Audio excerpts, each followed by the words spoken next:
Достор барыңыздарга ассаламу алейкум. Бүгүн бизде четверг, 8 январь.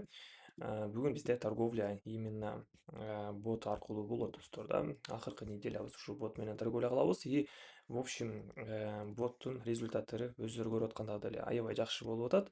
Көчөгөнгө статистика бизде 67 сделка прибыльдүү болду и 17 сделка минусовой болду да. Кечээ күнү целый день, получается, күндүзү саат 3-төн баштап сигналдарды ушул VIP AI трейдер кейджиде алып турсаңыздар болот да. Ботко кошуласыздар, ботто старт басып и кааласаңыздар биржевой котировка, кааласаңыздар OTS, кааласаңыздар криптовалюта, сырьевые же акциядан валютасынан сигнал алып турсаңыздар болот да. Бүгүн бизде азыр обычный паралардан биякта жакшы паралар жок экен. Көрүп тургандай эле азыр биз биржага кирип карап көрсөк, бизде аут канадец бар экен, аут японская иена бар экен, бирок выплата 76 эле пайыз болуп атат бул жакта да. Ну давайте мына аут доллардан бир ачып көрөлү. Аут доллардан 1 мүнөткө эмес, давайте 2 мүнөткө ачайлы. Так, обработка кетти. Пока что даярданабыз.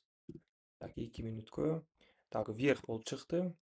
Сделкабызды сатып алабыз достор. Мынакей отлично. Жакшы бир уровеньден ачтык. Именно сатып алуу деген жерден биз 2 мүнөткө жогоруга кирдик да. Так, и также биз OTS котировкалардын дагы торговля кылсак болот да. Ага чейин давайте ушундай кылайлы. Аут канадецти таап көрөлү. Получить новый сигнал. Валютные пары, OTS пары. Так, ауткат экен, ауткат. Так, биринчи бетте жок экен. Так, экинчи бетте дагы жок экен. Үчүнчү бетте ауткат жок экен да. Ладно, давайте кайра башынан өтөлү.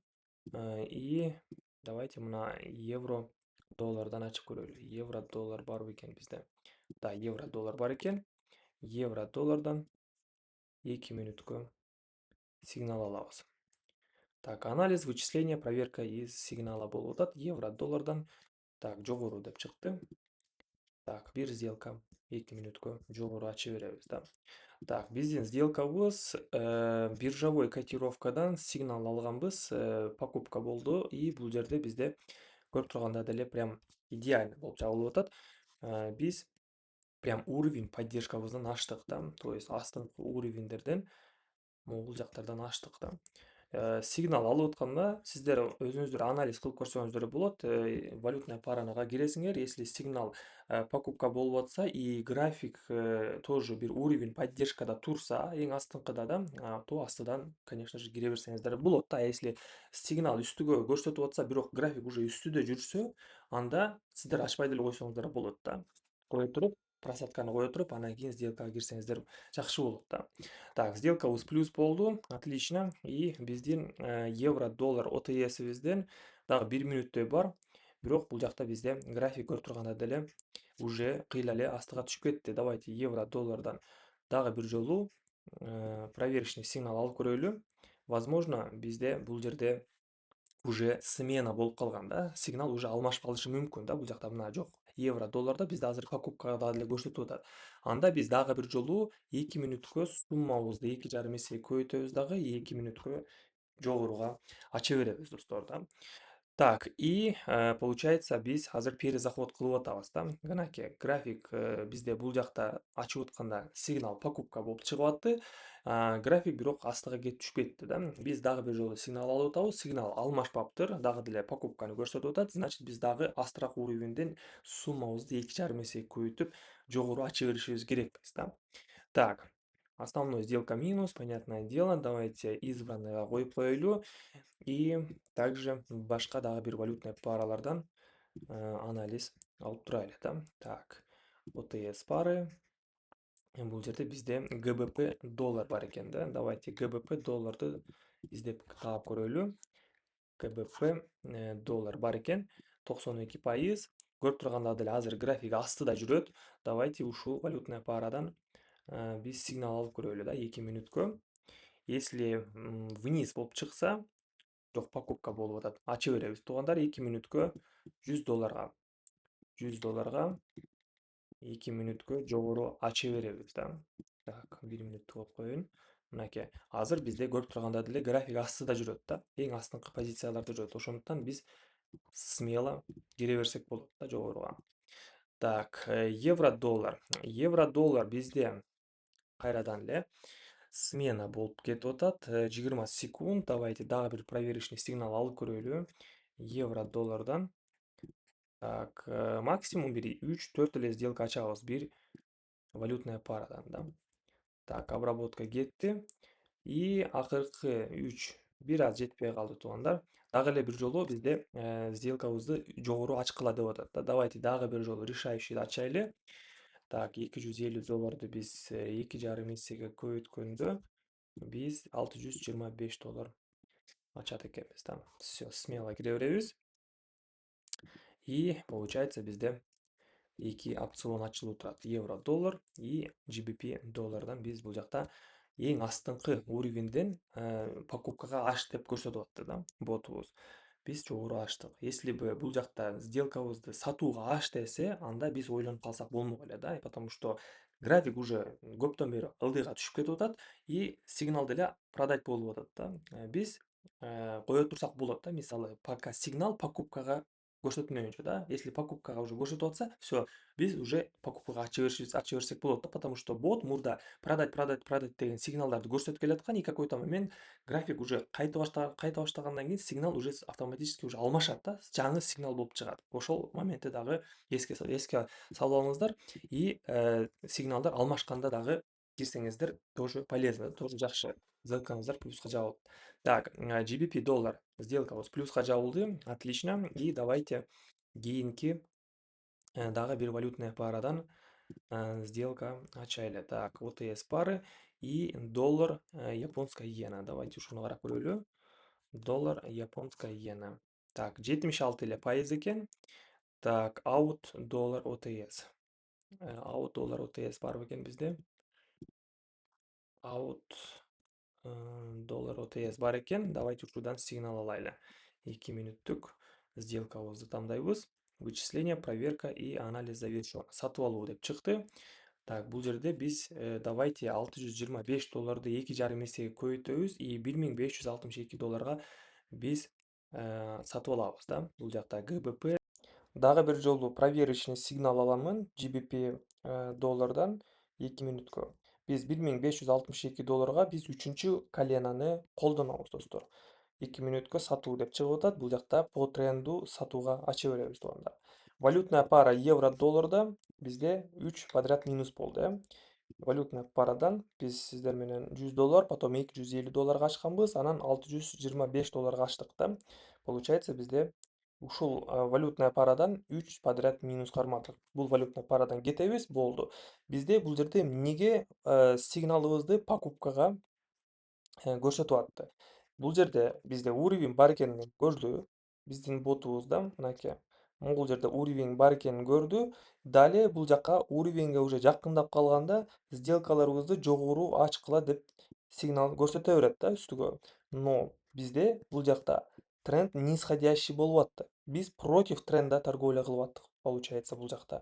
Бирок уровеньге келгенде бул жакта сигналдарды покупкага аш деп көрсөтөт, бирок туура бул нерсе. Бирок кээ бир моменттерде бизде тренд нисходящий тренд болуп уланып кете бериши мүмкүн да, тренд ылдыйга түшө бериши мүмкүн.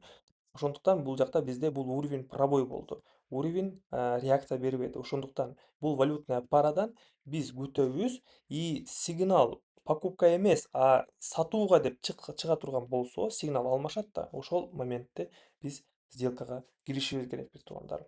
Азыр болсо бизде бул валютная парада өчүрөбүз, бул валютная парадан больше торговля кылбайбыз. Максимум бир валютная парадан биз 3 эле попытка беребиз. 3 попытка беребиз. Если 3 попытка тең болбосо бул валютная парада, анда башка валютная парага өтөбүз и башка валютная парадан биз перекрытие же болбосо догон кылып ачабыз. GBP доллар OTS'тен 1562 долларыбыз плюска жабылды и полный минусубузду кайтарып кетип, плюс еще сверху биз 100, 200, 300 доллар пайда көрүп атабыз да. Отлично. Кайрадан биз суммабызды 100 долларга түшүрөбүз и башка котировкаларды анализ кылып, башка котировкалардан торговля кыла беребиз. Получить новый сигналды басабыз. Валютные пары, OTS и давайте новозеландец долларды карап көрөлү. новозеландец, доллар. 75% екен, бұл бізге болбойт. Доллар швейцарский франк. Давайте ушул котировканы карап көрөлү. Доллар швейцарский франк 80% екен. Тоже в принципе нормально. 80% деле жакшы процент выплаты. Бул жактан деле биз сделкабызды ача берсек болот. Давайте 2 мүнөттү тамдайбыз. Обработка, анализ, вычисление и анализ завершен. Бизде бул жерде сатууга ачкыла деп көрсөтүп атат. 2 мүнөткө $100 сатып беребиз.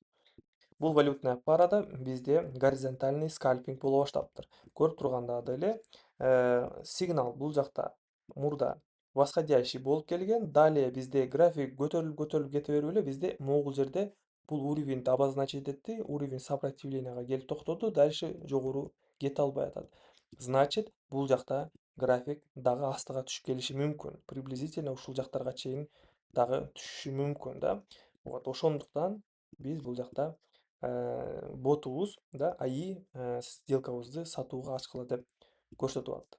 Аябай жакшы момент. И также если биз 1 мүнөттүктү карап көрсөк, давайте ушундай кылып көрөлү. 1 мүнөттүктү бизде бул жерде скорее всего доллар швейцарский франктан, если 1 мүнөттү тамдасак, азыр бул жерде бизде кандай сигнал берет экен, байкап көрөлү. Понижение болуп көрсөтүп атат дагы деле. Бирок бул жакта если мен торговля кылып атканда, бул уровеньден мен азыр жогору ачмакмын да. Где-то ушул уровеньдерден, могул жерден ачмакмын. Бирок бул бот бизде азыр бул жакта подтверждение болгондон кийин, график кайтып кеткенден кийин, анан кийин сигналыбызды жогору аш деп көрсөтөт да. Мисалы дагы бир жолу карап көрөлү. 1 мүнөттү. Бул жакта возможно азыр бизде уже сигнал алмашат. Жок, дагы деле пониженияга көрсөтүп атат. Ладно. 5 секунд и бул сделкабызды дагы плюска жаптык. Давайте 1 мүнөткө биз бул жакта сатууга ача берели. Сигнал бизде 1 мүнөттүктө получается сатууга ачкыла деп атат. Дагы бир жолу карап көрөбүз. 1 мүнөттү тамдайбыз и возможно бизде уже жок, дагы деле сниженияны көрсөтүп атат туугандар. Күчтүү тренд башталыптыр бул жакта. Тренд нисходящий и 3-4 жолу проверка кылдык. Бизде сигналыбыз пониженияга, астыга ачкыла деп көрсөтүп атат да. Ладно. Ушул менен достор, бизде 25 секунд балансыбызды уже кыйла эле көтөрүп койдук. Бизде саат 12 болуп атат, утренняя торговля. И ушундай жыйынтыктар менен биз соодабызды бүтүрөбүз достор. Каналга катталабыз. Нурсултан трейдер KG. Сурооңуздар болсо Телеграмга өтүп жазсаңыздар болот. Телеграмыбызда бизде күндө торговля болот. Биринчи сессия күндүзү саат 3-тө болот, и экинчи сессия кечинде саат 9-да болот достор.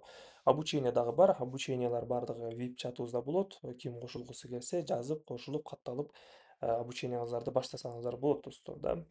Бүгүн бизде ушундай видеоролик болуп чыкты. Биз сиздер менен бүгүн кечинде стримибизде жолугушабыз. Кечинде саат 10-11 башталат достор.